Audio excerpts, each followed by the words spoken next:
आइए सुनते हैं अंतोन चेखव की कहानी एक छोटा सा मजाक। इस कहानी का हिंदी में अनुवाद किया है अनिल जनविजय ने। सर्दियों की खूबसूरत दोपहर। सर्दी बहुत तेज है।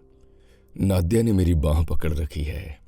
उसके घुंघराले बालों में बर्फ इस तरह जम गई है कि वे चांदनी की तरह झलकने लगे हैं। होठों के ऊपर भी बर्फ की एक लकीर सी दिखाई देने लगी है। हम एक पहाड़ी पर खड़े हुए हैं। हमारे पैरों के नीचे मैदान पर एक ढलान पसरी हुई है जिसमें सूरज की रोशनी ऐसे चमक रही है जैसे उसकी परछाई शीशे में पड़ रही हो। हमारे पैरों के पास एक स्लेज पड़ी हुई है जिसकी गद्दी पर लाल कपड़ा लगा हुआ है। चलो नादिया, एक बार फिर फिसलें, मैंने नादिया से कहा। सिर्फ एक बार। घबराओ नहीं, हमें कुछ नहीं होगा, हम ठीक ठाक नीचे पहुंच जाएंगे। लेकिन नादिया डर रही है। यहां से पहाड़ी के कगार से नीचे मैदान तक का रास्ता उसे बेहद लंबा लग रहा है। वो भय से पीली पड़ गई है। जब वो ऊपर से नीचे की ओर झांकती है और जब मैं उसे स्लेज पर बैठने को कहता हूं तो जैसे उसका दम निकल जाता है। मैं सोचता हूं लेकिन तब क्या होगा जब वो नीचे फिसलने का खतरा उठा लेगी। वो तो भय से मर ही जाएगी या पागल ही हो जाएगी। मेरी बात मान लो, मैंने उससे कहा। नहीं नहीं, डरो नहीं, तुम में हिम्मत की कमी है क्या? आखिरकार वो मान जाती है और मैं उसके चेहरे के भावों को पढ़ता हूं। ऐसे लगता है जैसे मौत का खतरा मोल लेकर ही उसने मेरी ये बात मानी है। वो भय से सफेद पड़ चुकी है और कांप रही है। मैं उसे स्लेज पर बिठाकर उसके कंधों पर अपना हाथ रखकर उसके पीछे बैठ जाता हूं। हम उस अथाह गहराई की ओर फिसलने लगते हैं। स्लेज गोली की तरह बड़ी तेजी से नीचे जा रही है। बेहद ठंडी हवा हमारे चेहरों पर चोट कर रही है। हवा जैसे गुस्से से हमारे बदनों को चीर रही है। वो हमारे सिर उतार लेना चाहती है। हवा इतनी तेज है कि सांस लेना भी मुश्किल लगता है। लगता है मानो शैतान हमें अपने पंजों में जकड़कर गरजते हुए नरक की ओर खींच रहा है। आसपास की सारी चीजें जैसे एक तेजी से भागती हुई लकीर में बदल गई हैं। ऐसा महसूस होता है कि आने वाले पल में ही हम मर जाएंगे। मैं तुमसे प्यार करता हूं नादिया, मैं धीमे से कहता हूं। स्लेज की गति धीरे धीरे कम हो जाती है। हवा का गरजना और स्लेज का गूंजना अब इतना भयानक नहीं लगता। हमारे दम में दम आता है और आखिरकार हम नीचे पहुंच जाते हैं। नादिया अधमरी सी हो रही है। वो सफेद पड़ गई है। उसकी सांसें बहुत धीमी धीमी चल रही हैं। मैं उसकी स्लेज से उठने में मदद करता हूं। अब चाहे जो भी हो जाए, मैं कभी नहीं फिसलूंगी, हरगिज नहीं। आज तो मैं मरते मरते बची हूं, मेरी ओर देखते हुए उसने कहा। उसकी बड़ी बड़ी आंखों में खौफ का साया दिखाई दे रहा है, पर थोड़ी देर बाद वो सहज हो गई और मेरी ओर सवालिया निगाहों से देखने लगी। सचमुच वे शब्द सुने थे या उसे बस ऐसा महसूस हुआ था?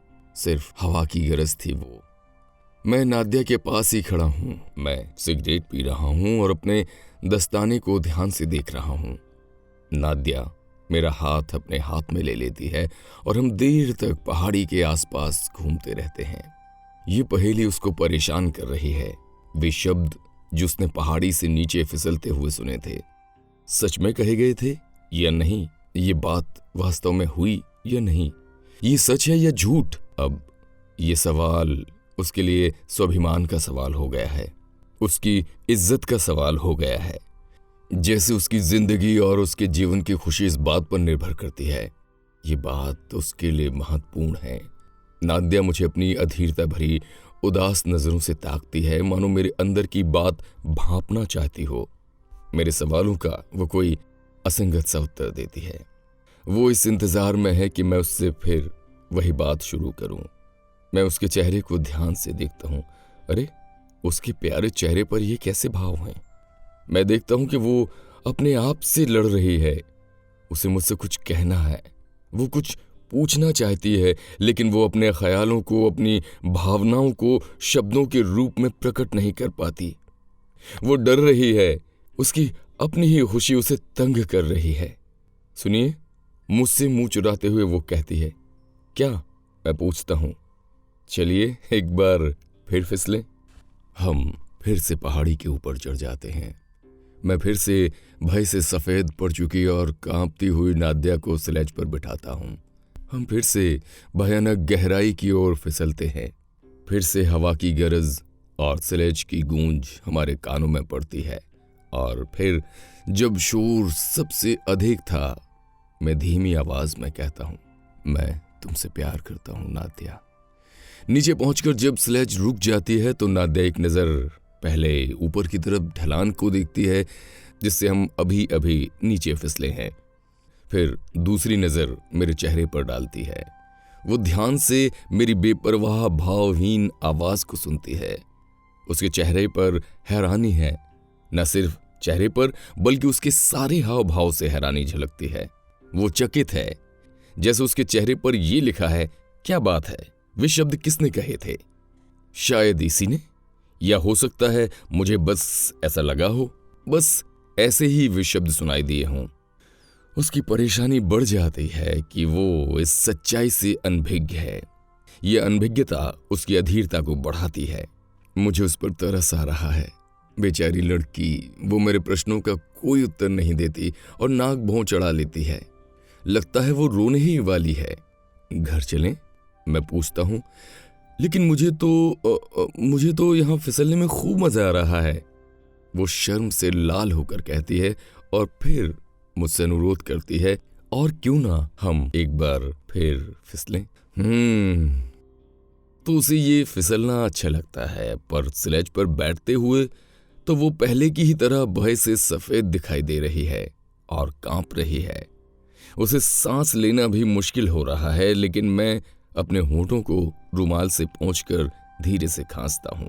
और जब फिर से नीचे फिसलते हुए हम आधे रास्ते में पहुंच जाते हैं तो मैं एक बार फिर कहता हूँ, मैं तुमसे प्यार करता हूँ नादिया। और ये पहेली ही रह जाती है। नादिया चुप रहती है, वो कुछ सोचती है। मैं उसे उसके घर तक छोड़ने जाता हूँ। वो धीमे धीमे कदमों से चल रही है और इंतजार कर रही है कि शायद मैं उससे कुछ कहूँ। मैं ये नोट करता हूँ कि उसका दिल कैसे तड़प रहा है, लेकिन वो चुप रहने की कोशिश कर रही है और अपने मन की बात को अपने दिल में ही रखे हुए है। शायद वो सोच रही है। दूसरे दिन मुझे उसका एक रुक्का मिलता है। आज जब आप पहाड़ी पर फिसलने के लिए जाएं तो मुझे अपने साथ ले लें। उस दिन से हम दोनों रोज फिसलने के लिए पहाड़ी पर जाते हैं और स्लेज पर नीचे फिसलते हुए हर बार मैं धीमी आवाज में वे ही शब्द कहता हूँ, मैं तुमसे प्यार करता हूँ नादिया। जल्दी ही नादिया को इन शब्दों का नशा सा हो जाता है, वैसा ही नशा जैसा शराब या मार्फीन का नशा होता है। वो अब इन शब्दों की खुमारी में रहने लगी है। हालांकि उसे पहाड़ी से नीचे फिसलने में पहले की ही तरह डर लगता है, लेकिन अब भय और खतरा मोहब्बत से भरे उन शब्दों में एक नया स्वाद पैदा करता है, जो पहले की ही तरह उसके लिए एक पहेली बने हुए हैं और उसके दिल को तड़पाते हैं। उसका शक हम दो ही लोगों पर है, मुझ पर और हवा पर। हम दोनों में से कौन उसके सामने अपनी भावनाओं का इजहार करता है उसे पता ही नहीं। पर अब उसे इससे कोई फर्क नहीं पड़ता। शराब चाहे किसी भी बर्तन में क्यों न पी जाए, नशा तो वो उतना ही देती है। अचानक एक दिन दोपहर के समय मैं अकेला ही उस पहाड़ी पर जा पहुंचा। भीड़ के पीछे से मैंने देखा कि नादिया उस ढलान के पास खड़ी है। उसकी आंखें मुझे ही तलाश रही हैं। फिर वो धीरे धीरे पहाड़ी पर चढ़ने लगती है। अकेले फिसलने में हालांकि उसे डर लगता है, बहुत ज्यादा डर, पर वो बर्फ की तरह सफेद पड़ चुकी है। वो कांप रही है जैसे उसे फांसी पर चढ़ाया जा रहा हो, पर वो आगे ही बढ़ती जा रही है बिना झिझके, बिना रुके। शायद आखिर उसने फैसला कर ही लिया है कि वो इस बार अकेली नीचे फिसल कर देखेगी कि जब मैं अकेली होंगी तो क्या मुझे वे मीठे शब्द सुनाई देंगे या नहीं। मैं देखता हूं कि वो बेहद घबराई हुई है, भय से मुंह खोलकर स्लेज पर बैठ जाती है। वो अपनी आंखें बंद कर लेती है और जैसे जीवन से विदा लेकर नीचे की ओर फिसल पड़ती है। स्लेज के फिसलने की गूंज सुनाई पड़ रही है।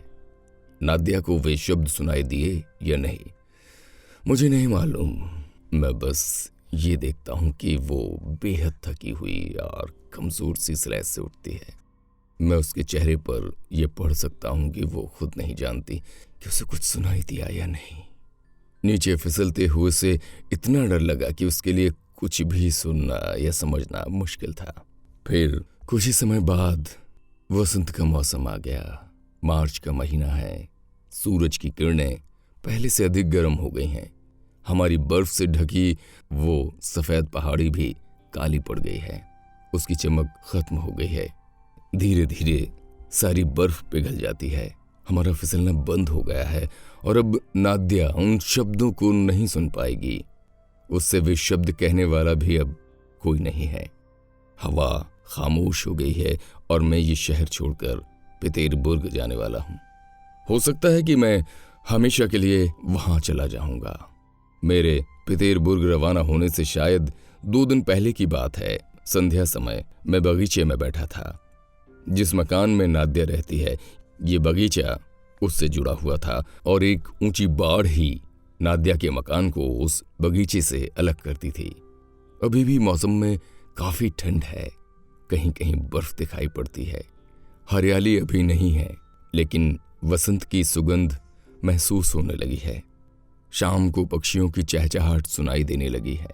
मैं बाढ़ के पास आ जाता हूं और एक दरार में से नादिया के घर की तरफ देखता हूं। नादिया बरामदे में खड़ी है और उदास नजरों से आसमान की ओर ताक रही है। बसंती हवा उसके उदास फीके चेहरे को सहला रही है। ये हवा उसे उस हवा की याद दिलाती है जो तब पहाड़ी पर गूंजा करती थी जब उसने वे शब्द सुने थे। उसका चेहरा और उदास हो जाता है। गाल पर आंसू ढुलकने लगते हैं और बेचारी लड़की अपने साथ इस तरह से आगे बढ़ती है मानो उस हवा से ये प्रार्थना कर रही हो कि वो एक बार फिर से उसके लिए वो शब्द दोहराए। और जब हवा का एक झोंका आता है तो मैं फिर धीमी आवाज में कहता हूँ, मैं तुमसे प्यार करता हूँ नादिया। अचानक ना जाने नादिया को क्या हुआ। वो चौंक कर मुस्कुराने लगती है और हवा की ओर हाथ बढ़ाती है। वो बेहद खुश है, बेहद सुखी, बेहद सुंदर। और मैं अपना सामान बांधने के लिए घर लौट जाता हूँ। ये बहुत पहले की बात है। अब नादिया की शादी हो चुकी है।